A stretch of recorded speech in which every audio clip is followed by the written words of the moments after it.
Chers collègues, alors je ne vais évidemment pas revenir sur le contexte d'instabilité politique qui entoure ce débat budgétaire, ni même sur l'état de nos finances nationales. Qui n'a pas été informé, élu ou habitant, au moins dans les grandes lignes, de la dégradation extrêmement préoccupante de nos comptes publics?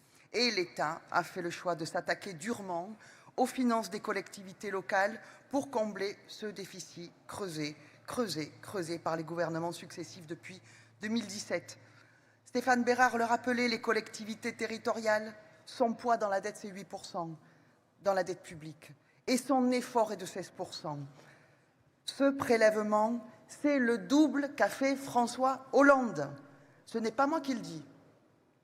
Sacha Briand, Untes, Lou Sacha Briand. Non, ce n'est pas moi qui le dis. Je cite Jean-Luc Moudenc, le maire de Toulouse.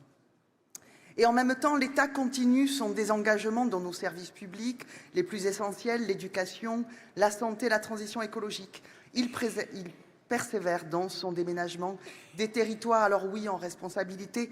Évidemment, comme l'a défendu Carole Delga, la région Occitanie prendra sa part dans le redressement des comptes de la nation. Mais cet effort, il ne peut pas être disproportionné, il ne peut pas être injuste parce qu'il sera au détriment des habitants de l'Occitanie. Alors pour la région, la priorité dans le quotidien des gens, c'est bien sûr l'emploi, que chacun trouve ou garde son emploi.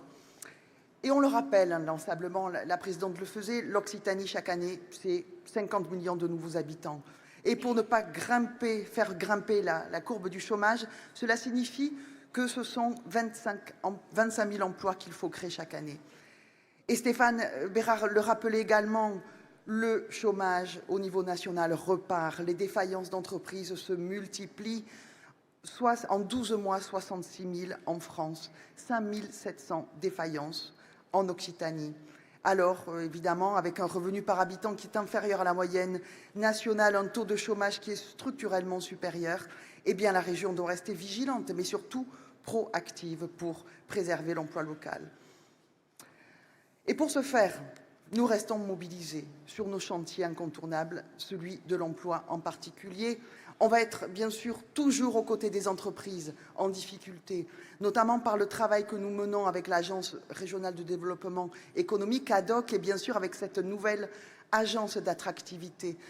Et nous mènerons bien sûr des plans d'action essentiels pour anticiper les défaillances et identifier les entreprises en difficulté. Je pense par exemple à notre dispositif contrat entreprises en difficulté pour les PME.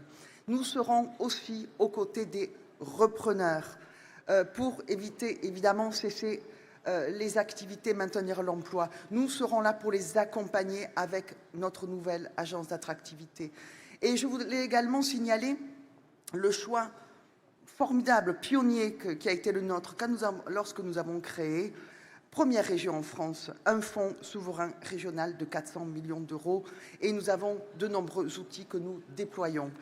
Alors, bien sûr, voyez, chers collègues, en dépit de ce contexte financier, la région Occitanie fait des choix, c'est cela, faire de la politique, des choix assumés pour agir pleinement là où l'urgence demeure, au cœur de nos compétences. Restons ambitieux, toujours pour le territoire et nos habitants. Merci.